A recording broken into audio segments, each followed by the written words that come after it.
Hi everybody!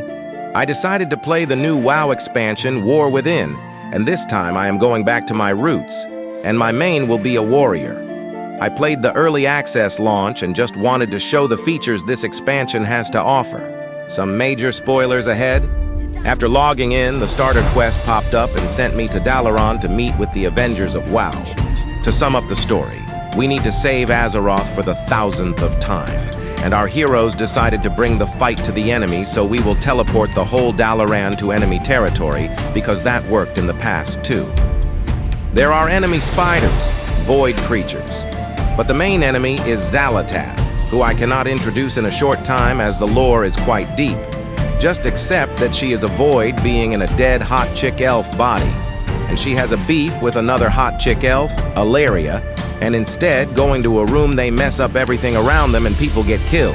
Just like our favorite Gandalf-like character who has been with us since ages, Khadgar, who gets the Itadori Yuji treatment.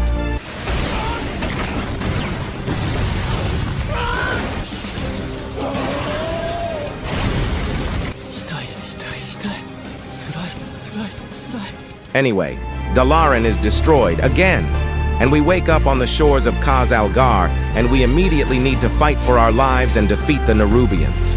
Fortunately, we are saved by the local dwarves who forgot to put on some meat, and they are still stone and gem. Just like our favorite dwarf ex-king Magni, who is the speaker of Azeroth, by the way. And he's supposed to tell us what Azeroth, the sleeping titan, is thinking. Too bad the girl ghosted him for years since the Battle for Azeroth expansion, and they just got back into their toxic relationship.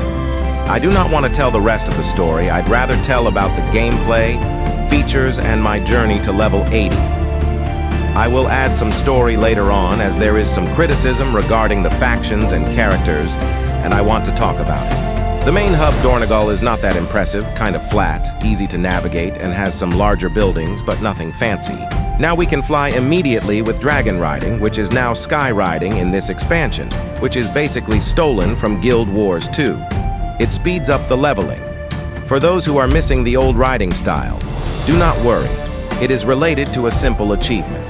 You need to finish the campaign quest, which anyway you need to do to unlock everything, and you need to discover all new zones, which with dragon riding is no more than 5 minutes, or basically you finish it all during the campaign. Leveling was quite straightforward, and my character, with only coming as 480 item level from Dragonflight, could manage all the quest with ease. The campaign is fluid, but it is full with the general kill XY things, pick up XY things, use this to kill XY things. They are easy to do, but I do not think I would do the campaign again. Not like we need to do it at all anyway.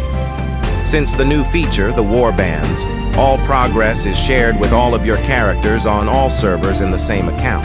This is definitely the most alt-friendly expansion, and it has just started. Every single time you level up a character to max level, your other characters get a 5% XP boost, stacking up to 25% altogether. The world is active, and you can always find something to do. There are many rares you can kill for items or reputation. There are many nodes you can collect for your profession. For the most exciting new feature is the Delves. Basically, they are mini dungeons in the open world, which you can do solo or with friends. There are tiers which, of course, as you raise them, they get gradually harder, and at the end they reward you with very good item level gear. When the full game releases for everyone and the season starts in September, these gears can be equivalent with Mythic Plus dungeon rewards. All Delves have different stories, so you are not experiencing the same thing all over again, but the future will tell how boring or exciting they can be in a few months of grinding them. With leveling up, we are now unlocking hero talents. This is another new feature. Each class and talent has 2 different hero talents. They can be easily changed whenever we want to, and sparks up the gameplay with boosted passive abilities. With the campaign, and without doing any side activities, we can only reach around level 76, 77.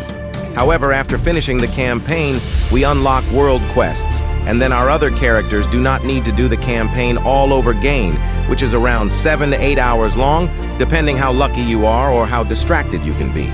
To end the video, I would like to point out one thing which really made me think a little bit about the story, and at the moment the only negative, or rather I would say forced thing being implemented. For now, we have 4 major factions in the game, a 5th one already teased, and all of them by the end of the campaign has a strong female character as a leader. Before attacking me being misogynistic, every WoW fan still think back of Jaina happily and proudly as a strong mage who showed both of her weak and strong side along the years. But these new characters will not be remembered ever in the next 10 years. They are flat and mostly shown superior to their male counterparts, as other characters are literally shown as weak and being a crybaby, like Anduin. None of these female characters are shown in a bad way, like Captain Marvel was few years ago. They are just flat, and even now, I needed to Google out the Lothar chick's name, as I already forgot, and in a funny way only remembered Lothar. I do not want to spoil more things about the story. I let everyone decide for themselves who decides to play this expansion, but this left me with a little bit of bitter taste. All in all, this expansion so far looks great and a safe choice. Let me sink into it a little bit more. See ya!